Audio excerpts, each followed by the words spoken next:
Hello everyone. इस video में class 10th English text book first flight का chapter 3 जिसका नाम आप देख सकते हैं टू स्टोरीज अबाउट फ्लाइंग। इस चैप्टर को थॉरोली इंग्लिश से हिंदी में एक्सप्लेन करने वाला हूं। यह चैप्टर 2 पार्ट्स में बटा हुआ है, जैसा कि इसका नाम ही है टू स्टोरीज अबाउट फ्लाइंग, मतलब उड़ान के बारे में 2 कहानियां। तो इसमें 2 कहानियां हैं। फर्स्ट जो कहानी है, स्टोरी है, वो है हिज फर्स्ट फ्लाइट। यहां आप देख सकते हैं हिज फर्स्ट फ्लाइट। और सेकंड स्टोरी है ब्लैक एरोप्लेन। तो चलिए शुरू करते हैं इसकी पहली स्टोरी, हिज फर्स्ट फ्लाइट। शुरू करने से पहले आपसे रिक्वेस्ट करना चाहूंगा, वीडियो को लाइक कर दीजिएगा, शेयर कीजिएगा और चैनल को सब्सक्राइब कर लीजिएगा यदि आपने मेरे चैनल अनुराग राय इंग्लिश ट्यूटर को अभी तक सब्सक्राइब नहीं किया है तो चलिए शुरू करते हैं। आप देख सकते हैं chapter 3 two stories about flying. और ये 2 स्टोरीज कौन सी हैं उनके नाम भी लिखे हैं। Number 1 his first flight, number 2 black aeroplane. Before you read, पढ़ने से पहले, since the earliest times humans have dreamed of conquering the skies। बहुत प्रारंभिक समयों, बहुत ही प्राचीन समय से इंसानों ने आसमानों पर विजय प्राप्त करने का सपना देखा है।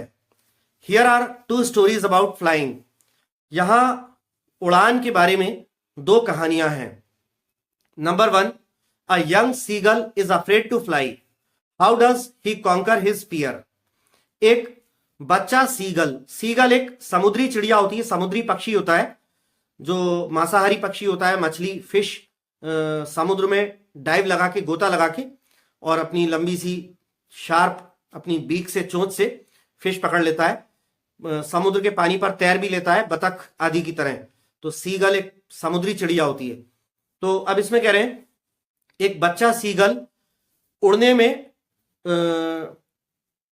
डरा हुआ है, भयभीत है। मतलब वो छोटा है, चूजा है, तो अभी जब उसके थोड़े थोड़े से पंख आना शुरू हुए और बच्चा जब उड़ना सीखता है चूजा, तो उस स्टेज में, तो उड़ने में वो भयभीत है। How does he conquer his fear? वो अपने डर पर किस प्रकार जीत प्राप्त करता है। सेकंड कह रहे हैं a pilot is lost in storm clouds.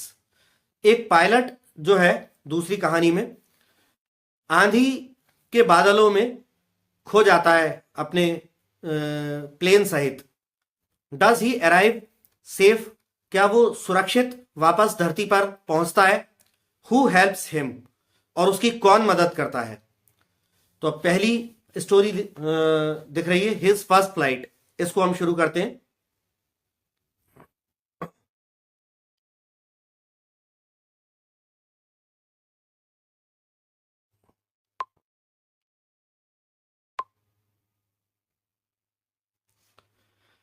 तो इसमें कह रहे हैं the young seagull was alone on his ledge. Ledge कहते हैं किसी पहाड़ या चट्टान आदि पर हॉरिजॉन्टल जो है आगे को उभरी हुई चट्टान की जो परत होती है, शेल्फ की तरह आगे को उभरी हुई, यानी शिला फलक हिंदी में कहते हैं उसको। तो कह रहे हैं कि वो छोटा सीगल बच्चा, चूजा, अपनी शिला फलक पर अकेला था। His 2 brothers and his sister had already flown away the day before। उसके 2 भाई और उसकी बहन एक दिन पहले ही उड़कर जा चुके थे। He had been afraid to fly with them। उसे माने ये यंग सीगल को, उसे उन लोगों के साथ, मतलब अपने दोनों भाइयों और अपनी बहन के साथ उड़ने में डर लग रहा था। Somehow when he had taken a little run forward to the brink of the ledge and attempted to flap his wings, he became afraid। Brink का मतलब होता है किनारा और फ्लैप माने फड़फड़ाना। तो कह रहे हैं किसी तरह जैसे तैसे उसने शिला फलक के किनारे की ओर जो थोड़ी सी दौड़ लगा के और बिल्कुल किनारे के पास आकर उसने अपने पंखों को फड़फड़ाने का प्रयास किया, तो जैसे ही अपने पंखों को फड़फड़ाने का उसने प्रयास किया तो अचानक से वो भयभीत हो गया। वो दौड़ता हुआ आया और शिलाफलक के किनारे पर पंख फड़फड़ाए, लेकिन अचानक से डर गया। कारण भी बताएंगे कि क्यों डरा। The great expanse of sea stretched down beneath and it was such a long way down, miles down. वो जिस पहाड़ पर, चट्टान पर की शिलाफलक पे बैठा था, वहां से नीचे समुद्र का विशाल विस्तार दूर दूर तक फैला हुआ था, और वो ऊपर से नीचे तक का रास्ता भी बहुत लंबा रास्ता था, मीलों दूर, मीलों नीचे तक का रास्ता था, और नीचे समुद्र था। He felt certain that his wings would never support him, so he bent his head and ran away back to the little hole under the ledge where he slept at night. उसे ये मन में निश्चित हो गया, उस चूजे को ऐसा मन में निश्चित हो गया कि उसके पंख उसे सहारा नहीं देंगे। उसे लगा कि उसके पंख उसका साथ नहीं दे पाएंगे, तो उसने अपने सिर को नीचे झुकाया और वापस से उसने दौड़ लगाई शिलाफलक के नीचे एक छोटे से छेद की तरफ, जहां वो पिछली रात को सोया था। वापस से दौड़ के वो वहां पहुंच गया। अब आगे कह रहे हैं,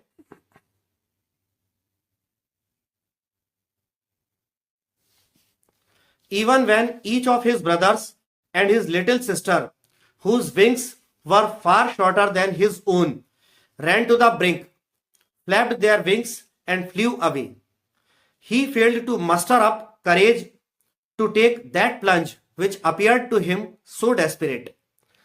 तो इसको टुकड़ों में एक्सप्लेन कर देता हूं। Even when each of his brothers and his sisters and his little sister, whose wings were far shorter than his own, ये कह रहे हैं कि यहां तक कि उसके दोनों भाई और उसकी छोटी बहन, उस यंग सीगल चूजे की छोटी बहन, उसके दोनों भाई और उसकी छोटी बहन, वो छोटी बहन जिसके पंख इस चूजे के अपने पंखों से भी ज्यादा छोटे थे, वो तीनों भी दौड़कर शिलाफलक के किनारे पर दौड़कर चले गए थे। अपने पंख उन्होंने फड़फड़ाए थे और उड़कर जा चुके थे, लेकिन क्या हुआ? He failed to muster up courage to take that plunge, plunge माने कूद या छलांग, which appeared to him so desperate, लेकिन ये चूजा नाकाम रहा वो साहस या हिम्मत जुटाने में जिससे वो उस किनारे से वो छलांग या वो कूद लगा सके, वो कूद या छलांग जो उसे बहुत ही हताश या निराश सी नजर आती थी। आगे कहते हैं, his father and mother had come around calling to him shrilly, upbraiding him, threatening to let him starve on his ledge unless he flew away. तो ये कह रहे हैं, थोड़ी सी लाइन पीछे रह गई है, उसको वापस इधर करता हूं। His father and mother had come around calling to him shrilly. उसके माता पिता उड़ते हुए उसके इर्द गिर्द आ गए थे, उसे तीखे स्वर में अपनी आवाजें निकालते हुए, तीखे स्वर में उसे पुकारते हुए माता पिता उसके इर्द गिर्द आ गए थे। अपब्रेडिंग हिम, उसे डांटते फटकारते हुए। Threatening to let him starve on his ledge unless he flew away, और उसे यह धमकाते हुए कि यदि वो उड़कर नहीं चला जाता है तो उसे वहीं उस शिलाफलक पर भूखा मरने के लिए छोड़ दिया जाएगा। But for the life of him he could not move, लेकिन अपने जीवन की खातिर वो वहां से नहीं, टस से मस नहीं हुआ। उसे डर लग रहा था, उसे लग रहा था कि पंख अगर काम नहीं करेंगे तो मैं तो चट्टान से बहुत नीचे जाके समुद्र में गिरूंगा और मर जाऊंगा, तो वो वहां से नहीं हटा। दैट वॉज 24 hours ago, ये 24 घंटे पहले की बात थी। Since then nobody had come near to him, तब से कोई भी उसके पास नहीं आया था। The day before all day long he had watched his parents flying about with his brothers and sisters perfecting them in the art of flight, teaching them how to skim the waves and how to dive for fish.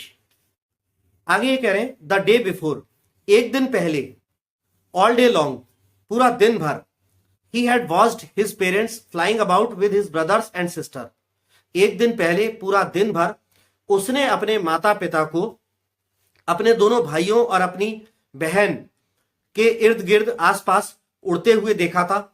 Perfecting them in the art of flight, उन्हें यानी उसके भाइयों और बहन को उड़ने की कला में एक्सपर्ट करते हुए, निपुण बनाते हुए देखा था उसने अपने माता पिता को। Teaching them how to skim the waves, और उसने अपने माता पिता को, अपने भाइयों और बहन को यह भी सिखाते हुए देखा था कि वेव्स, समुद्र की लहरों को छूकर वापस कैसे उड़ जाना है। And how to dive for fish, और मछली पकड़ने के लिए समुद्र के पानी के अंदर कैसे गोता लगाना है, ये सब सिखाते हुए उसने अपने माता पिता को देखा था। आगे कह रहे हैं he had in fact seen his older brother catch his first herring and devour it standing on a rock while his parents circled around raising a proud cackle. Cackle माने उनकी कौ या काव काव की वैसी आवाजें, वो आवाज का साउंड। और हेरिंग जो है, हेरिंग एक फिश होती है, एक मछली होती है, उसका नाम होता है। डेवर का मतलब होता है बड़े लालच के साथ ललचा ललचा कर खाना। तो ये कह रहे हैं he had in fact seen his older brother catch his first herring and devour it, उसने वास्तविकता में अपने बड़े भाई को अपना पहला शिकार, उसकी पहली हेरिंग मछली पकड़ते हुए और उसे बड़े चाव से, बड़े लालच के साथ एक चट्टान पर बैठकर, एक चट्टान पर खड़े होकर खाते हुए देखा था। जबकि while his parents circled around raising a proud cackle, जबकि उसके माता पिता उसके बड़े भाई के इर्द गिर्द आ गए थे, गोल गोल हवा में उड़ रहे थे और गर्व से भरी कैकल की अपनी आवाजें, काव काव की आवाजें बुलंद कर रहे थे, क्योंकि उन्हें गर्व हो रहा था कि हमने अपने एक बच्चे को उड़ना सिखा दिया और फिश पकड़ना, शिकार करना सिखा दिया।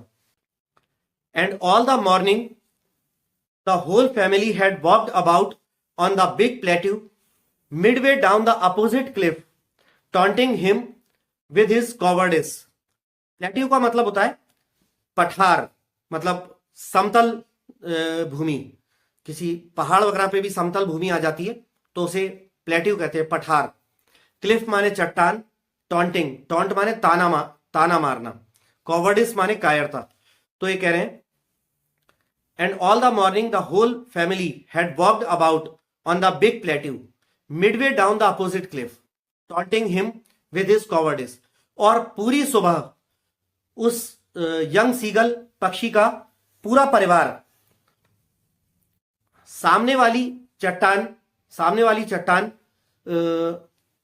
के आधे रास्ते नीचे एक पठार पर, सामने वाली चट्टान के आधे रास्ते नीचे के एक पठार पर, बड़े से पठार पर यहां वहां पैदल घूम रहा था, वॉक कर रहा था। और इस चूजे को, उनके परिवार का ये यंग सीगल, वो चूजा जो उड़ना नहीं सीख पाया था, उसको उसकी कायरता के लिए ताना देता रहा, ताने मारते रहे, उसकी तरफ देखकर कौ कौ करके, जैसे मानो कि उसकी कायरता पर उसे ताने मार रहे हो।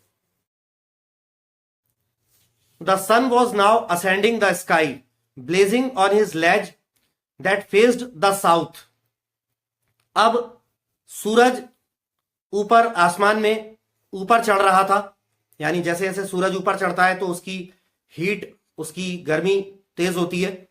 Blazing on his ledge that faced the south, और उसकी शिला फलक जो दक्षिण की तरफ, दक्षिण मुखी थी, उसके ऊपर तपिश डालने लगा सूर्य।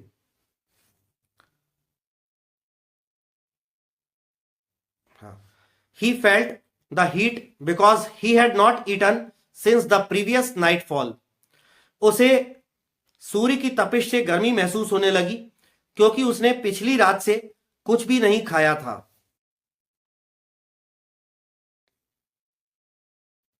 अब आगे कह रहे हैं, he stepped slowly out to the brink of the ledge and standing on one leg with the other leg hidden under his wing, he closed one eye, then the other.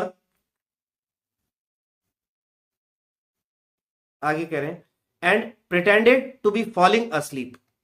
अब इसे मैं वापस जरा नीचे ले आऊं क्योंकि इस सेंटेंस का ज्यादातर भाग ऊपर निकल गया यहां पर। तो ये कह रहे हैं, he stepped slowly out to the brink of the ledge. वो शिला फलक के किनारे की ओर थोड़ा सा उसने धीरे धीरे कुछ कदम आगे बढ़ाए, शिला फलक के किनारे की ओर।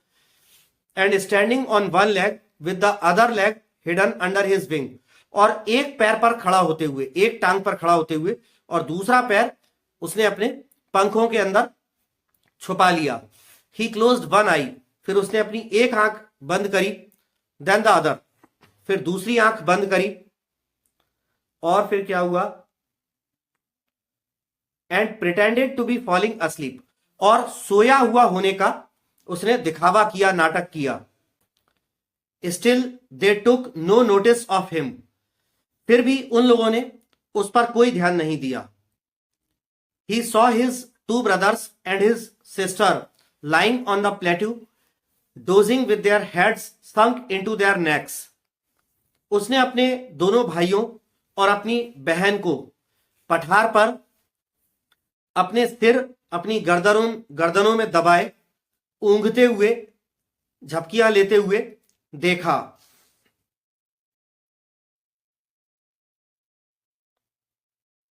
इसको थोड़ा सा छोटा कर लेता हूं मैं अपना ये वीडियो। हाँ, आगे कह रहे हैं, his father was preening the feathers on his white back. Preen का मतलब होता है चोंच से पंख संवारना। पक्षी अपनी चोंच से अपने पंखों को संवारते हैं, जैसे अपन लोग कॉम से, कंगे से बालों को संवारते हैं, वो अपनी चोंच से कंगे को संवारते हैं। तो उसका पिता अपनी सफेद पीठ पर अपने सफेद पंखों को अपनी चोंच से संवार रहा था। Only his mother was looking at him, सिर्फ उसकी मां उसे देख रही थी। She was standing on a little high hump on the plateau, her white breast thrust forward. Hump का मतलब है कुछ उभरा हुआ, कुबड़ जैसा, जैसे ऊंट के पीठ पर कुबड़ सा उभरा होता है। तो ये कह रहे हैं, उसकी मां पठार पर एक छोटा सा कम ऊंचाई पे उठा हुआ, उभरा हुआ एक पत्थर होगा, कुबड़ सा होगा पठार पर, उसके ऊपर खड़ी थी, और उसका सफेद सीना जो था, वक्षस्थल, उसका सफेद सीना आगे की ओर निकला हुआ था, आगे की ओर जमीन की ओर झुका हुआ था। Now and again she tore at a piece of fish that lay at her feet and then scraped each side of her beak on the rock. बार बार उसकी मां अपने पैरों में पड़ी हुई एक मछली के टुकड़े को अपनी चोंच से चीरती थी, और फिर चट्टान पर अपनी चोंच को दोनों तरफ से घिसकर उसे घिसती थी। वो अपनी पक्षी जो है, अपनी जो शिकारी पक्षी होते हैं, अपनी चोंच को शार्प करने के लिए, पैना करने के लिए ऐसा करते हैं। तो बार बार अपने पैरों के पास रखी मछली को उस यंग सीगल पक्षी की मां अपनी चोंच से चीरती थी, और फिर चट्टान पर अपनी चोंच को दोनों साइड से घिसती थी। The site of the food मैडेंड him, ये वो देख रहा था नन्हा सीगल पक्षी, तो भोजन का दृश्य, वो मछली के टुकड़े देख रहा था, भोजन का दृश्य उसे पागल कर रहा था, क्योंकि उसने एक दिन से भी ज्यादा समय हो गया था, उसने कुछ खाया नहीं था। How he loved to tear food that way, scraping his beak now and again to whet it. Whet का मतलब होता है उसे पैना करना या तीव्र करना। तो ये कह रहे हैं कि उस यंग सीगल को, उस बच्चे सीगल को इस तरीके से भोजन को काटना फाड़ना कितना ज्यादा पसंद था और अपनी चोंच को पैना करने के लिए बार बार उसे घिसना कितना ज्यादा उसे पसंद था।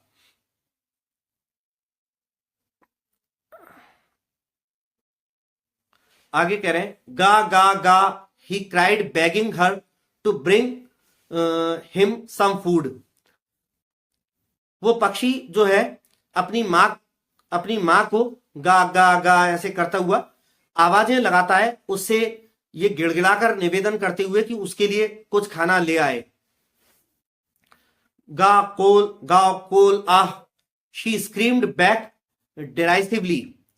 उसकी मां उपहासपूर्ण तरीके से गा कोल आह ऐसी आवाज में चीखती है। But he kept calling plaintively and after a minute or so he uttered a joyful scream. Plaintively का मतलब है एक शिकायत भरे लहजे में, और जॉयफुल स्क्रीम मतलब खुशी से भरी चीख। अटर का मतलब है मुंह से कुछ शब्द निकालना ऐसे। तो कह रहे हैं but he kept calling plaintively, लेकिन वो बस साधारण शिकायत भरे लहजे में अपनी मां को पुकारता रहा। And after a minute or so he uttered a joyful scream, और 1 या 2 मिनट बाद उसके मुंह से खुशी से भरी चीख निकली। अब देखते हैं खुशी से भरी चीख क्यों निकली। His mother had picked up a piece of the fish and was flying across to him with it. इसलिए खुशी से भरी चीख निकली क्योंकि उसकी मां ने मछली का एक टुकड़ा अपनी चोंच में उठा लिया था और उसे लिए वो उसकी तरफ उड़कर आ रही थी। इसलिए उसे खुशी हुई, उसे लगा कि मां उसके लिए फिश लेकर आ रही है, ऐसा उसे लगा। He leaned out, lean out माने आगे की ओर झुकना। He leaned out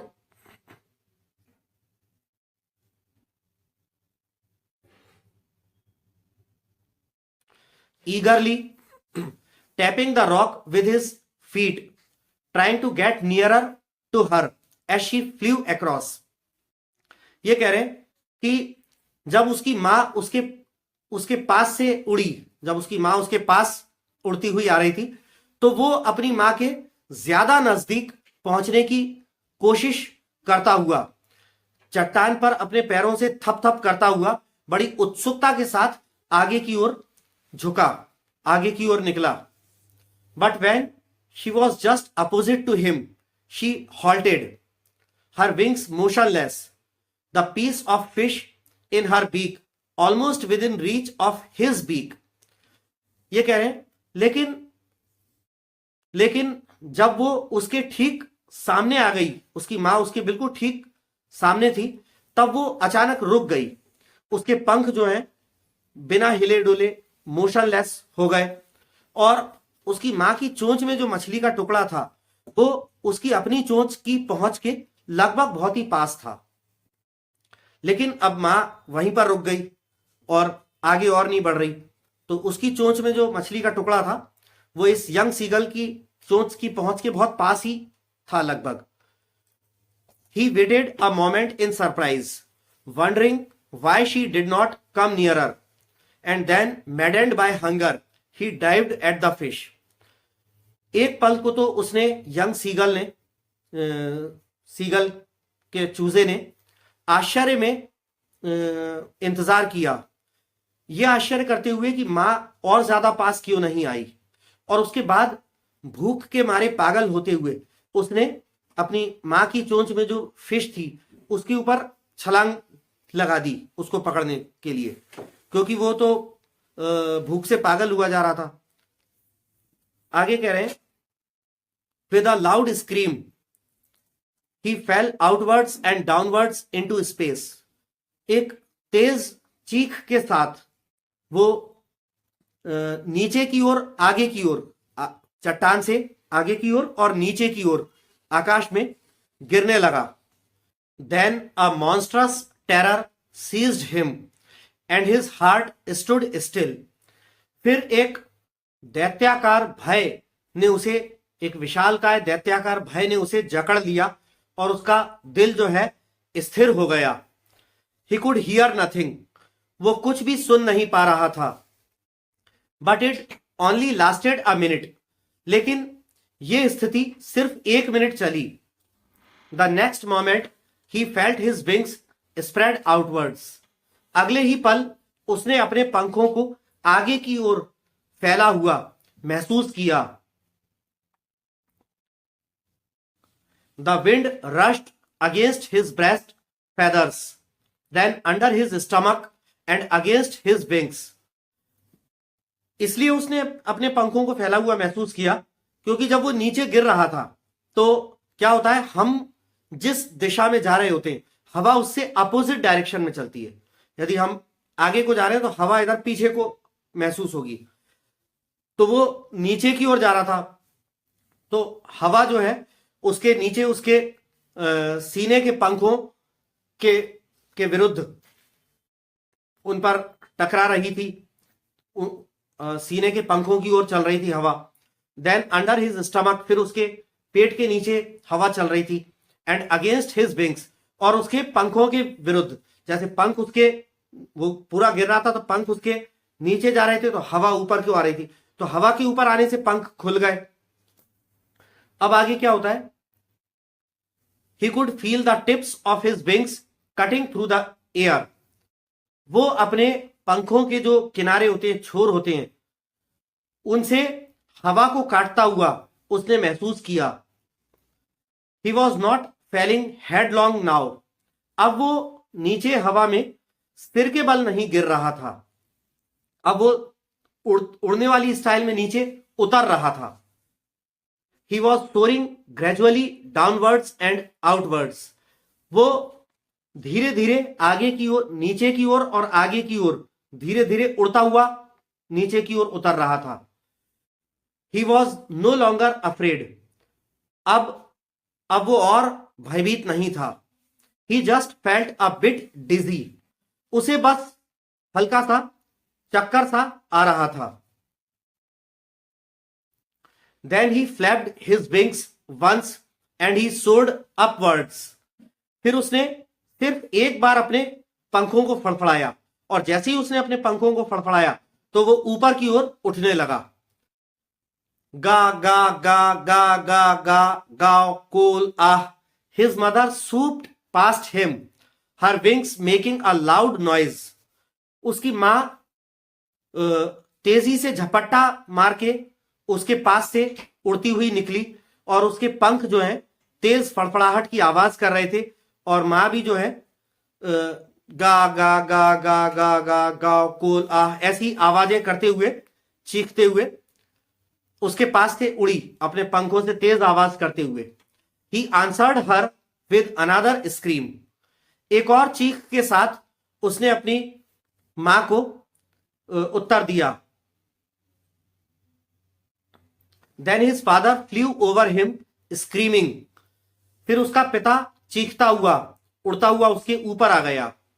He saw his two brothers and his sister flying around him, curveting and banking and soaring and diving. Curveting माने घोड़े की तरह छलांग लगाना या कूद लगाना, ठीक।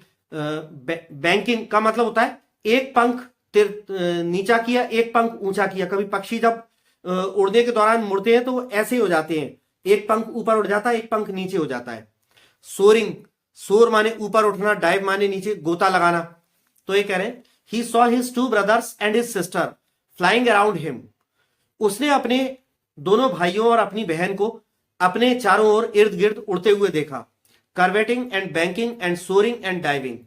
और वो जो उड़ रहे थे तो उड़ते हुए जो उसने देखा तो वो कैसे, हवा में तेज छलांग लगाते हुए, एक तरफ को झुककर उड़ते हुए, एक पंख नीचा एक पंख ऊंचा, कभी ऊपर उठते थे कभी नीचे हवा में गोता लगाते थे। ऐसे उसने अपने भाइयों और बहन को देखा। Then he completely forgot that he had not always been able to fly and commanded himself to dive and soar and curve, shrieking shrilly. फिर वो पूरी तरह से ये भूल गया कि वो हमेशा से ही उड़ने में सक्षम नहीं रहा था और उसने तीखी आवाज में चीखते हुए हवा में उड़ने की, हवा में मुड़ने की, नीचे गोता लगाने की अपनी कला जो उसने सीख ली थी, उस पर उसने तीखी आवाज में चीखते हुए स्वयं की तारीफ करी। आगे कह रहे हैं, he was near the sea now, flying straight over it, facing straight out over the ocean. अब वो समुद्र के नजदीक था, समुद्र के ठीक ऊपर उड़ रहा था, और वो समुद्र के ठीक ऊपर था, अपना मुंह आगे की ओर करा, समुद्र के ठीक ऊपर उड़ रहा था। He saw a vast green sea beneath him, with little ridges moving over it, and he turned his beak sideways and cawed amusedly. Ridges का मतलब है उभरे हुए टीले या चट्टान आदि, और कॉ जो लिखा है कॉड अम्यूजली, कॉ का मतलब काव काव करना, अम्यूजली माने मनोरंजक ढंग से, प्रसन्नता पूर्वक। तो इसमें कह रहे हैं he saw a vast green sea beneath him, उसने अपने नीचे एक बहुत चौड़ा हरा समुद्र देखा, with little ridges moving over it, और उस समुद्र पर उसके पानी में नीचे से कोई ना के बराबर ही कोई चट्टाने वगैरह कोई उभरी हुई निकली हुई थी। And he turned his beak sideways, और उसने अपनी चोंच को एक तरफ तिरछा मोड़ा और मनोरंजक ढंग से काव काव की आवाज उसने निकाली। His parents and his brothers and sister had landed on this green flooring ahead of him. उसके माता पिता, उसके दोनों भाई और उसकी बहन, उसके आगे जो ये हरा फर्श था, फर्श ये समुद्र को कह रहे हैं, ये बहुत चौड़ा फैला हुआ जो हरा फर्श रूपी जो समुद्र था, उस पर उसके माता पिता, उसके दोनों भाई और बहन उतर गए थे, लैंड कर गए थे। They were beckoning to him calling shrilly. Beckon का मतलब होता है इशारे से बुलाना, और श्रीली का मतलब होता है तीखी आवाज। वे सारे लोग, उसके माता पिता, उसके दोनों भाई, उसकी बहन, वे सारे लोग तीखी आवाज करते हुए उसे इशारे करके अपनी ओर बुला रहे थे। He dropped his legs to stand on the sea, on the green sea. उसे अभी वो समुद्र में पहले तो कभी आया नहीं था, तो उसे लगा कि वो अपने पैरों के बल उस पर खड़ा हो जाएगा समुद्र पर। तो उसने, और पक्षी जब उड़ते हैं तो उनके जो पैर हैं वो पीछे की ओर चले जाते हैं, पंखों के अंदर बंद हो जाते हैं, नीचे की ओर लटका कर नहीं उड़ते। लेकिन जब वो जमीन पर लैंड करते हैं तो पैर नीचे उतार लेते हैं। तो ये कह रहे हैं he dropped his legs to stand on the green sea. हरे समुद्र पर खड़े होने के लिए उसने अपने पैर, जो कि पेट पर पीछे पंखों की तरफ लगे थे, वो पैरों को उसने नीचे लटकाया, हरे समुद्र पर उतरने के लिए, खड़ा होने के लिए। His legs sank into it. उसकी जो टांगे थी, उसके पैर जो थे, वो समुद्र के पानी में डूब गए। He screamed with fright and attempted to rise again flapping his wings. जब उसके पैर पानी में डूबे तो उसे डर लगा कि मैं डूब तो नहीं जाऊंगा, तो वो डर के मारे चीखा और उसने अपने पंखों को फड़फड़ाया दोबारा से ऊपर उठने के लिए। But he was tired and weak with hunger and he could not rise. लेकिन वो थका हुआ था और कमजोर था, भूख के मारे थका हुआ भी था और भूख के मारे कमजोर भी था, तो वो पंखों से फड़फड़ाकर ऊपर नहीं उठ पाया। एग्जॉस्टेड का मतलब है थक कर चूर, थका हारा। Exhausted by the strange exercise, और वो इस विचित्र व्यायाम से थक कर चूर हो चुका था। ये उड़ने के अभ्यास में जो इतनी उसका अजीबोगरीब तरह की एक्सरसाइज हो गई थी पहली बार, इससे वो थक कर चूर हो गया था और पंख फड़फड़ाकर दोबारा ऊपर उठ नहीं पाया। His feet sank into the green sea and then his belly touched it and he sank no further. ये कह रहे हैं उसके पैर हरे समुद्र में डूब गए। फिर जब पैर डूबे तो पैर वो नीचे जा रहा था, तब उसका बैली, उसका पेट समुद्र के पानी पर टच किया और उसके बाद वो और आगे नहीं डूबा। He was floating on it. अब वो फर्श के सॉरी ये जो समुद्र था, समुद्र के ऊपर वो फ्लोट कर रहा था, तैर रहा था। And around him his family was screaming praising him and their beaks were offering him scraps of dog fish. और उसके चारों ओर उसके परिवार के सभी सदस्य चीखते हुए, उसकी प्रशंसा करते हुए, अपनी अपनी चोंचों में डॉग फिश, एक मछली होती है, डॉग फिश के टुकड़े लिए अपनी अपनी चोंचों से उसको दे रहे थे, उसको ऑफर कर रहे थे। He had made his first flight. उसने अपनी पहली उड़ान भर ली थी। तो यहां पर आकर ये जो आपका चैप्टर 3 है, 2 स्टोरीज अबाउट फ्लाइंग, इसका पहला पार्ट हिज फर्स्ट फ्लाइट, ये आकर पूरा होता है। अब इसका सेकंड पार्ट है द ब्लैक एरोप्लेन। इस स्टोरी का जो नरेटर है, मतलब स्टोरी को सुनाने वाला, वो एक पुराने डैकोटा एरोप्लेन का पायलट है। ठीक है, तो वो पायलट जो है डैकोटा एरोप्लेन का, वो ये कहानी को नरेट कर रहा है। तो चलिए पढ़ते हैं क्या है स्टोरी में। The moon was coming up in the east behind me and stars were shining in the clear sky above मी। वो कहता है कि चंद्रमा मेरे पीछे पूर्व में ऊपर आ रहा था और मेरे ऊपर साफ आसमान में तारे टिमटिमा रहे थे। There wasn't a cloud in the sky. आकाश में एक भी बादल नहीं था। I was happy to be alone high up above the sleeping country side.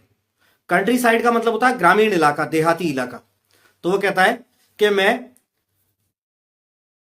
सोते हुए ग्रामीण देहाती इलाके के ऊपर आसमान में अकेला होकर भी खुश था। अकेला प्लेन से उड़ रहा था वो, और रात का समय था, तो ग्रामीण इलाके के ऊपर से उड़ रहा था। तो इसलिए बोल रहा है कि मैं सोते हुए ग्रामीण इलाके के ऊपर, काफी ऊपर, अकेला भी खुश था। I was flying my old Dakota aeroplane over France back to England. कहता है कि मैं अपने पुराने डैकोटा एरोप्लेन को फ्रांस के ऊपर से उड़ाकर इंग्लैंड की ओर वापस जा रहा था।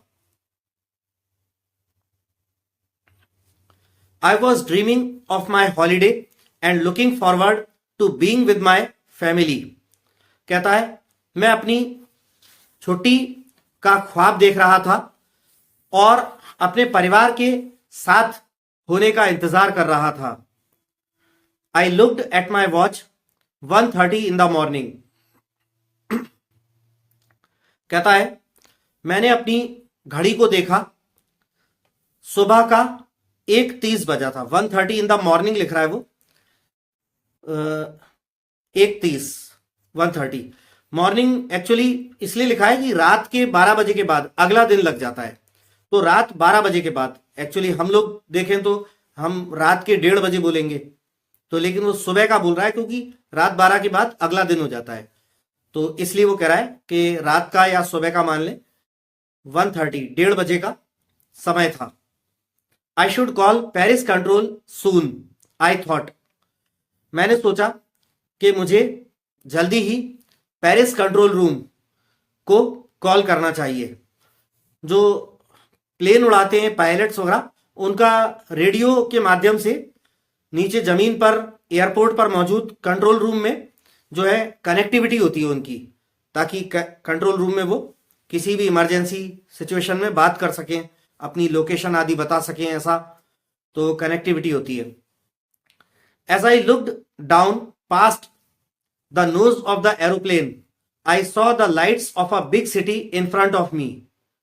लेखक कह रहा है कि जब मैंने एरोप्लेन की नाक के पास से होकर, यानी एरोप्लेन का नाक यानी आगे का जो बिल्कुल एकदम शार्प सा वो निकला रहता है, उसको वो नोज कह रहा है। एरोप्लेन की नाक के पास से होकर नीचे की ओर देखा तो मैंने अपने सामने किसी बड़े शहर की लाइट्स जो है देखी। I switched on the radio and said Paris control Dakota DS-088 here. मैंने अपना रेडियो चालू किया और कहा Paris control Dakota DS-088 here, can you hear me? क्या आप मुझे सुन सकते हैं? I am on my way to England over. आगे वो बोलता है कि मैं इंग्लैंड जाने के अपने रास्ते पर हूं, समाप्त। यानी उनकी बात पूरी होने पे ओवर बोलते हैं ताकि वहां से दूसरा व्यक्ति अपनी बात शुरू करे। The voice from the radio answered me immediately DS-088 I can hear you. वो कहता है कि रेडियो से the voice from the radio answered me immediately, radio पर से आवाज जो आई उसने तत्काल ही मेरी बात का जवाब दिया और कहा DS-088, ये उसके प्लेन का नंबर वगैरह होगा, मैं आपको सुन सकता हूं। You ought to turn 12 degrees west now DS-088 over. और आगे कंट्रोल रूम से यह भी बोला गया कि अब आपको पश्चिम की तरफ DS-088, अब आपको पश्चिम की तरफ 12 डिग्री मुड़ जाना चाहिए। यानी वो गाइड कर रहे थे कि इंग्लैंड जाने के लिए अब कहाँ मुड़ना है, क्या है। तो ऐसे बोला गया कि पश्चिम की तरफ 12 डिग्री मुड़ जाइए। I checked the map and the compass, switched over to my second and last fuel tank and turned the Dakota 12 degrees west towards England. कहता है कि मैंने अपना नक्शा और दिशा सूचक यंत्र चेक किया, उसको जांचा और अपने दूसरे और अंतिम फ्यूल टैंक को स्टार्ट कर दिया। मतलब उसमें 2 फ्यूल के टैंक होंगे, तो एक फ्यूल टैंक में खत्म हो गया होगा, तो कहता है कि दूसरे और अंतिम फ्यूल टैंक की ओर स्विच कर दिया, उसको स्टार्ट कर दिया और अपने डेकोटा प्लेन को इंग्लैंड की तरफ 12 डिग्री पश्चिम में मोड़ दिया। I will be in time for breakfast I thought. मैंने सोचा कि मैं नाश्ते के लिए समय पर घर पहुंच जाऊंगा। A good big English breakfast, एक अच्छा बड़ा अंग्रेजी नाश्ता। Everything was going well, it was an easy flight. सब कुछ ठीक ठाक चल रहा था और वो एक सरल उड़ान थी, एक आसान उड़ान थी। Paris was about 150 kilometres behind me when I saw the clouds. जब मैंने बादलों को देखा तो पेरिस मुझसे 150 किलोमीटर पीछे था। स्टॉर्म क्लाउड्स, अब सामने जो है आंधी वाले बादल आ गए। अचानक वो जो प्लेन हवा में आसमान में उड़ा ले जा रहा था, तो सामने आंधी वाले बादल थे। देवर ह्यूज, वो बहुत बड़े विशाल बादल थे। They looked like black mountains standing in front of me across the sky. कहता है कि वो बादल मेरे सामने, आसमान के आर पार मेरे सामने बहुत बड़े काले पहाड़ जैसे दिख रहे थे। I knew I could not fly up and over them and I did not have enough fuel to fly around them to the north और साउथ। कहता है कि मैं जानता था कि मैं प्लेन को ऊपर उड़ाकर आंधी वाले बादलों के ऊपर से उड़कर नहीं जा सकता था और मेरे प्लेन में इतना पर्याप्त ईंधन जो है, पेट्रोल, ईंधन, फ्यूल इतना पर्याप्त भी नहीं था कि मैं वो आंधी वाले बादलों से दिशा मोड़कर उत्तर की तरफ से होकर या दक्षिण की तरफ से होकर के उन बादलों के दूसरी तरफ से होकर उत्तर या दक्षिण की तरफ से होकर निकल ले जाऊं। इतना पर्याप्त फ्यूल भी नहीं था, प्लेन में। I ought to go back to Paris I thought, but I wanted to get home, I wanted that breakfast. मैंने सोचा कि मुझे वापस प्लेन पेरिस की तरफ ले जाना चाहिए, मुड़कर वापस पेरिस की तरफ ले चलता हूं, ऐसा मैंने सोचा। लेकिन मैं घर पहुंचना चाहता था, मैं अपना वो सुबह का नाश्ता अपने घर पर करना चाहता था। I take the risk I thought and flew that old Dakota straight into the storm. कहता है कि मैंने सोचा कि मैं खतरा मोल लूंगा, मैं जोखिम उठाऊंगा, और मैंने अपना वो पुराना डेकोटा प्लेन सीधा आंधी वाले बादलों में ही घुसा दिया। Inside the clouds everything was suddenly black. वो आंधी के बादलों के अंदर अचानक सब कुछ काला नजर आने लगा। It was impossible to see anything outside the aeroplane. Aeroplane के बाहर कुछ भी देख पाना असंभव था। The old aeroplane jumped and twisted in the air.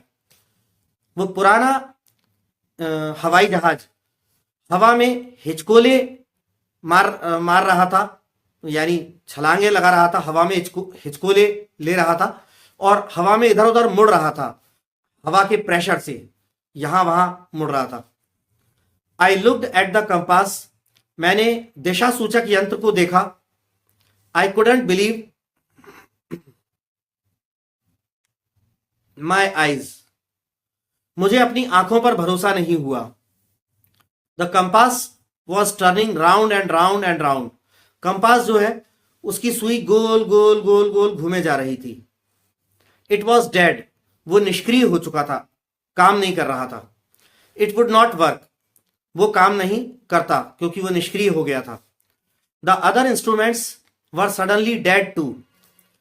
Plane के दूसरे जो यंत्र आदि इंस्ट्रूमेंट्स वगैरह थे वो भी अचानक निष्क्रिय हो गए थे। I tried the radio.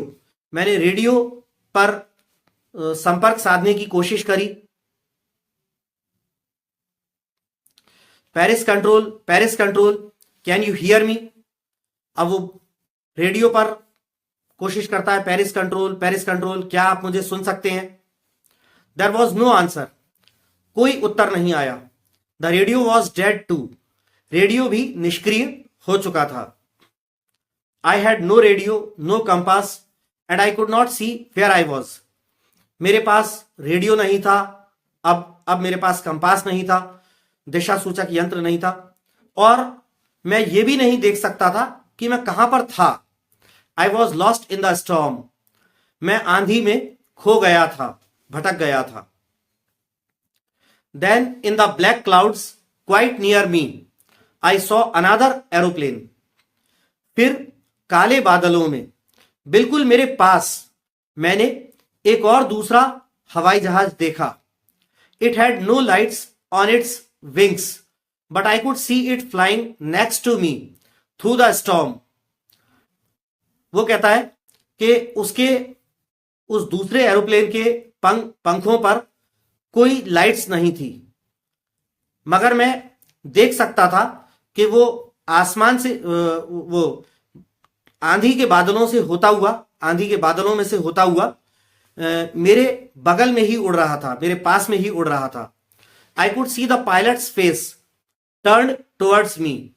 मैं उस दूसरे प्लेन के पायलट का चेहरा अपनी तरफ मुड़ा हुआ देख पा रहा था। I was very glad to see another person. मैं एक और व्यक्ति को देखकर बहुत खुश हुआ। He lifted one hand and waived.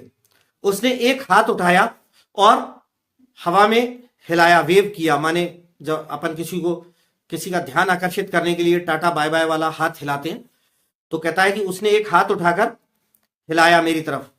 Follow me, he was saying follow me. और वो हाथ के इशारे से मुझे ऐसा कह रहा था कि मेरे पीछे आओ, मेरे पीछे आओ।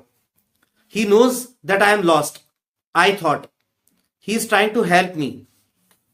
अब ये पायलट सोचता है, ये अपना वही नरेटर जो है ओल्ड डेकोटा प्लेन को उड़ाने वाला, ये कहता है कि मैंने सोचा उस पायलट के बारे में कि वो जानता है कि मैं खो गया हूं, भटक गया हूं।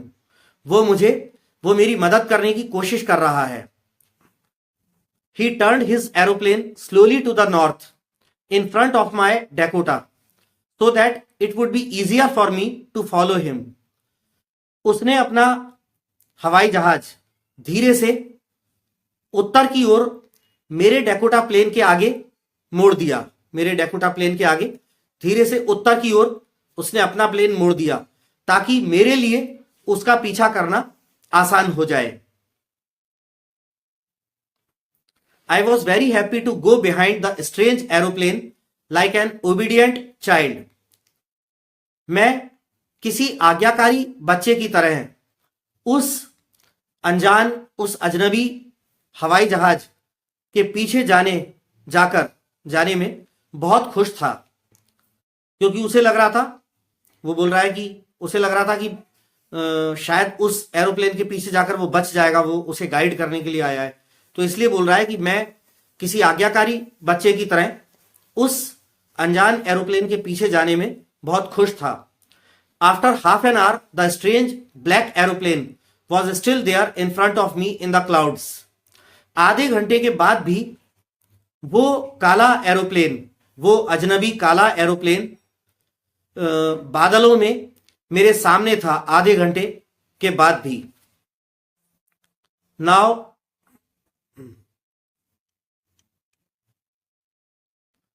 there was only enough fuel in the old Dakota's last tank to fly for 5 or 10 minutes more. आगे वो कहता है नरेटर कि अब मेरे पुराने डैकोटा प्लेन में सिर्फ 5 या 10 मिनट और उड़ने लायक फ्यूल शेष रह गया था। I was starting to feel frightened again. मैं फिर से भयभीत होने लग गया था। वो इसलिए डरने लगा क्योंकि आधे घंटे से वो जो दूसरा स्ट्रेंज ब्लैक एरोप्लेन था उसके पीछे पीछे उड़े जा रहा है और अभी तक आंधी के बादलों से बाहर नहीं आया, और अब केवल 5 या 10 मिनट का उड़ने लायक फ्यूल बचा है, तो इसलिए फिर डरने लगा। But then he started to go down and I followed through the storm. लेकिन तभी वो उसका प्लेन नीचे की ओर जाने लगा। वो ब्लैक एरोप्लेन वाला पायलट नीचे की ओर जाने लगा और मैं आंधी से होकर उसके पीछे पीछे आने लगा। Suddenly I came out of the clouds and saw 2 long straight lines of lights in front of me.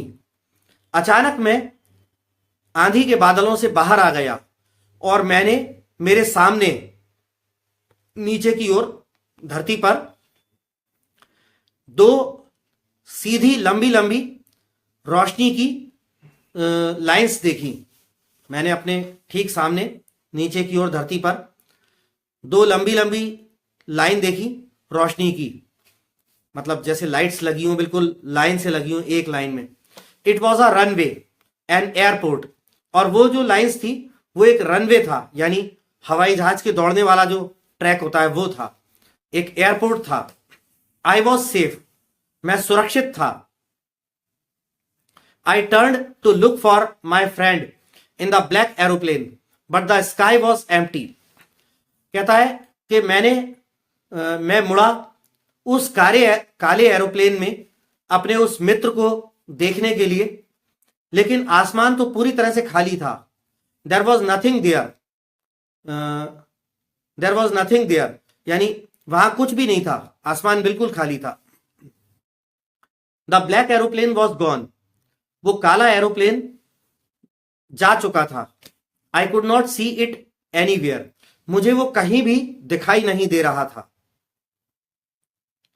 I landed and was not sorry to walk away from the old Dakota near the control tower. कहता है कि मैंने अपने plane को धरती पर land किया और कंट्रोल टावर के पास अपने पुराने डैकोटा प्लेन से निकलकर दूर जाने में मुझे अफसोस नहीं हुआ। I went and asked a woman in the control centre where I was and who the other pilot was. कहता है कि मैं प्लेन से निकलकर कंट्रोल सेंटर, एयरपोर्ट पर जो कंट्रोल सेंटर होता है वहां गया, और कंट्रोल रूम में, कंट्रोल सेंटर में एक औरत से, मतलब एक लेडी ऑफिसर होगी कंट्रोल सेंटर में, जो कंप्यूटर पर या रेडार पर सब कुछ देख रही होगी, चेक कर रही होगी। उस औरत के पास, महिला के पास गया और उससे मैंने पूछा कि मैं कहां था और वो दूसरा पायलट कौन था। यानी इसका कहने का अर्थ है कि मैं जब आंधी के बादलों में जब खो गया था उस वक्त मैं कहां पर था, वो कौन सी जगह थी, कहां खो गया था मैं, और वो जो दूसरा पायलट था वो कौन था, वो कहां से आया। आई वॉन्टेड टू से थैंक यू, मैं उस दूसरे पायलट को थैंक यू कहना चाहता था। She looked at me very strangely and then laughed. Narrator कहता है कि वो कंट्रोल सेंटर में वो वुमन जो थी, वो मेरी ओर उसने बहुत ही विचित्र तरीके से देखा और फिर हंस पड़ी। Another aeroplane up there in this storm, no other aeroplanes were flying tonight, no other aeroplanes were flying tonight. तो वो हंसी, और इसलिए हंसी क्योंकि और दूसरा कोई प्लेन था ही नहीं। तो वो महिला हंसी और बोली अनदर एरोप्लेन, प्रश्न चिन्ह लगा हुआ है, क्वेश्चन मार्क लगा है, एक और aeroplane. Up there in this storm, इस आंधी में ऊपर, no other aeroplanes were flying tonight, कोई भी अन्य दूसरे एरोप्लेन्स आज रात नहीं उड़ रहे थे। Yours was the only one I could C on the radar, और बोली नरेटर से कि आपका वाला ही जो प्लेन था, ओल्ड डेकोटा प्लेन के बारे में बोल रही है कि आपका वाला ही जो प्लेन था वो ही एकमात्र प्लेन था जिसको मैं रेडार पर देख सकती थी। आगे लेखक कहता है, नरेटर कहता है, जो कहानी सुनाने वाला जो नरेटर है वो कहता है, so who help me to arrive there safely without a compass or a radio and without any more fuel in my tanks. तो अब वो कहता है, तो वो कौन था जिसने मेरी यहां सुरक्षित पहुंचने में मदद करी, बिना दिशा सूचक यंत्र के, बिना रेडियो के, बिना मेरे प्लेन के टैंक्स में और अधिक फ्यूल बचे हुए मेरी सुरक्षित पहुंचने में मदद जिसने करी, वो कौन था। Who was the pilot on the strange black aeroplane flying in the storm without lights. और बोलता है कि वो बिना लाइट्स वाला आंधी में प्लेन उड़ा रहा, वो काला विचित्र, वो काला अनजान प्लेन उड़ा रहा, वो पायलट कौन था। वो पायलट कौन था जो बिना लाइट्स के आंधी में उस अनजान, उस अजनबी काले एरोप्लेन को उड़ा रहा था। तो यहां पर आकर जो है लेखक इस चैप्टर को खत्म करता है। तो यहां पर आकर हमारा फर्स्ट फ्लाइट बुक का third chapter, 2 stories about flying, पूरा होता है। इसकी दोनों स्टोरीज पूरी हो गई। नेक्स्ट वीडियो में आपके नेक्स्ट चैप्टर के साथ मिलूंगा। तब तक के लिए विदा लेना चाहूंगा।